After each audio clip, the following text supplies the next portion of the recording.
had a cloak and suitor. Never was a Welcome to a new edition of the Neon Jazz Interview Series with Dallas-based jazz singer Laura Ainsworth.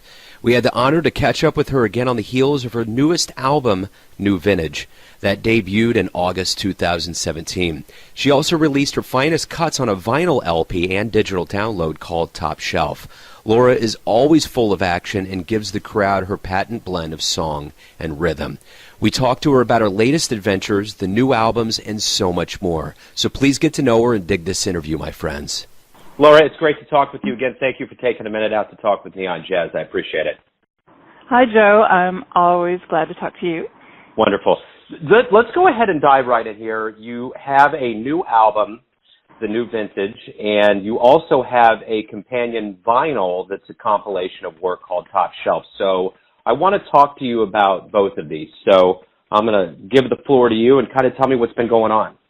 Well, it's been a very busy year. I brought out my third CD, New Vintage, this summer, and took a trip to New York, got to perform at the Metropolitan Room, and also at the same time I released a compilation album. In addition to New Vintage, I also brought out Best of audiophile vinyl. I decided to just go the whole route, do 180-gram state-of-the-art vinyl. There's a wonderful pressing plant right here in the Dallas area called Hand Drawn that has new pressing equipment. They don't go in and buy the old equipment.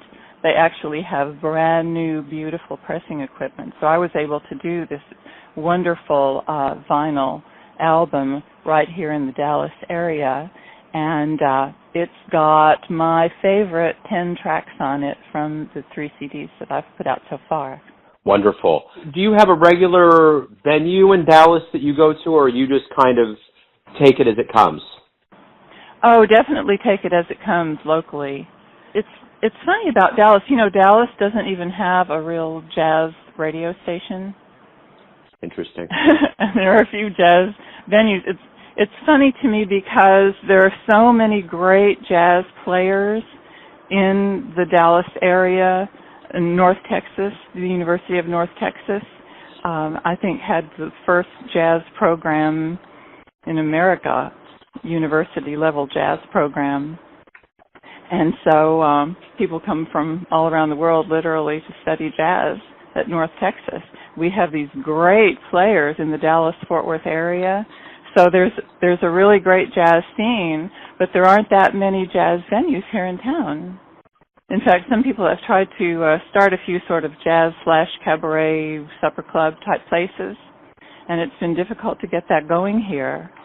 The one thing, I guess, to kind of put you at ease just a little bit, here in Kansas City, we don't have a dedicated jazz channel, and that tends to be an issue, too. I mean, we have some shows. I am very surprised to hear that. It's in shocking. Kansas City, of all places? Yeah, that's the thing. We've never really had anything that stayed around for any sustainable amount of time. I will tell you that there is a license that was secured by the Mutual Musicians Foundation off 18 and Vine, and they are in the process of launching a 24/7 jazz channel, and that will be a channel that I will be involved with. But that, oh, wonderful. Yeah, but that is yet to happen. It was supposed to coincide with the 100-year anniversary of the foundation, which was 2017, early this year, but that didn't happen. So hopefully it happens. But when I even talked to musicians that left, I talked to a musician recently that was in Portland for a while, and they have a very thriving NPR-based jazz station that people love up there. And I always think, why is it here that we can't get that? I mean, we've had shows in the past, but they fold it up. They don't last.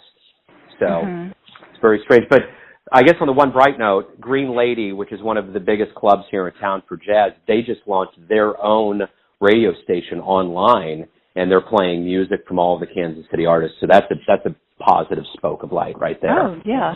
That's fabulous. Well, in terms of live venues, my dream is to get the Venetian Room going again.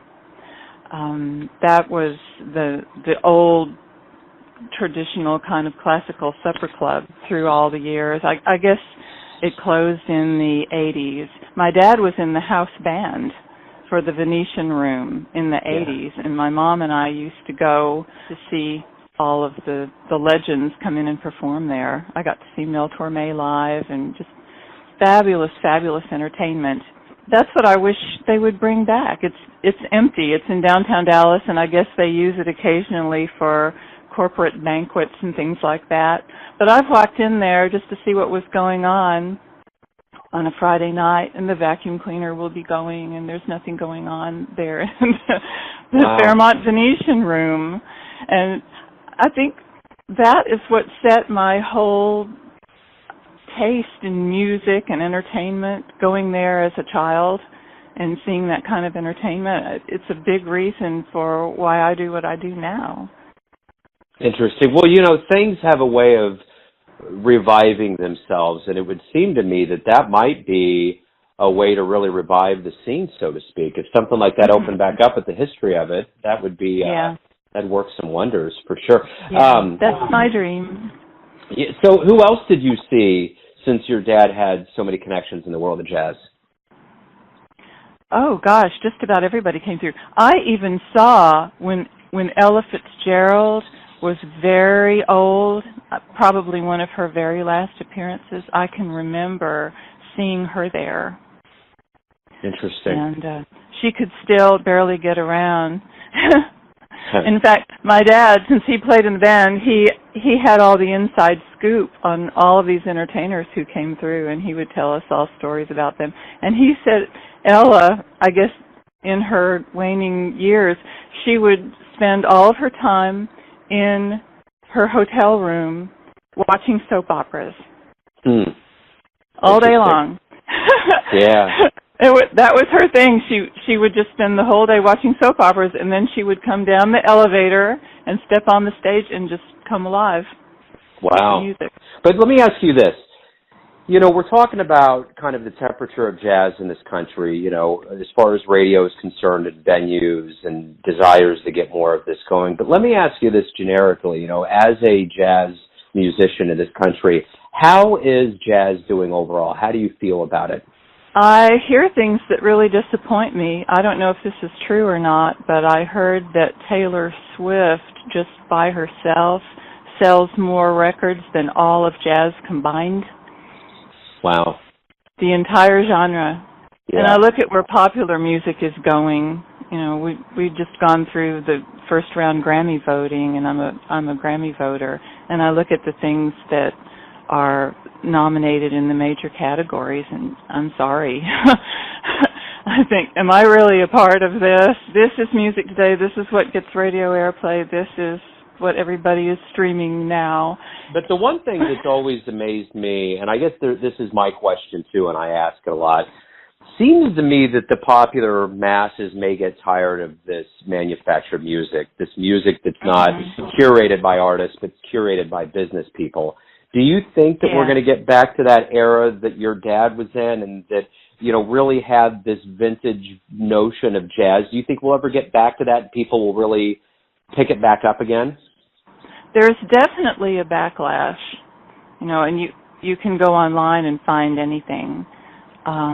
Kids growing up now can just go on YouTube and find the most amazing things from days long before they were born, and of course most of what I love is from the time before I was born. What I do is really a niche within jazz. Jazz is a niche, and I'm a niche within a niche. Vintage style jazz. In fact, there are some jazz radio stations who aren't really into that and want to play more current jazz and don't think of me as a jazz artist. There are so many different definitions even of what jazz is. Well, I'm more kind of retro, lounge, cocktail jazz, I guess. In fact, that was something else I thought about when I was looking at my Grammy ballot. There really isn't any category for that type of music at all. I've noticed that too. There's only a few categories even in there in jazz that even gets any kind of airplay. I mean, it's not that it's on national TV, but even in between when they say, oh, by the way, in this category. So, but it's, the one thing. Yeah, what I do is in the traditional pop category. Yeah.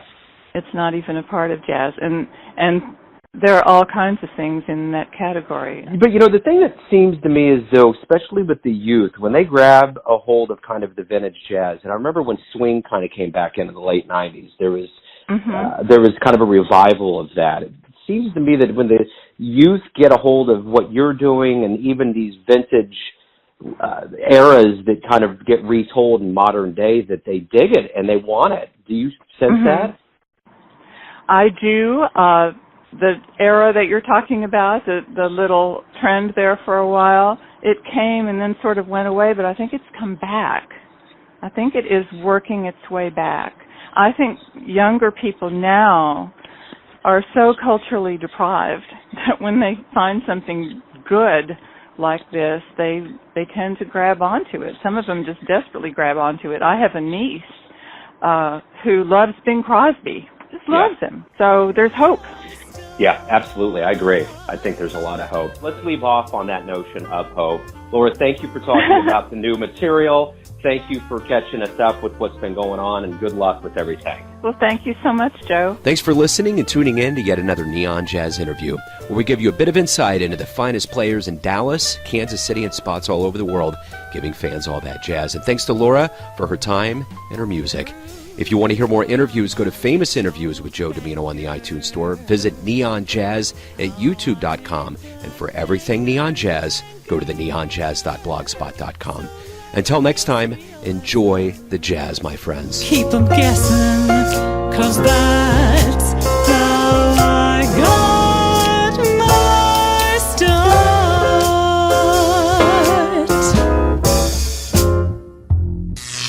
Neon Jazz.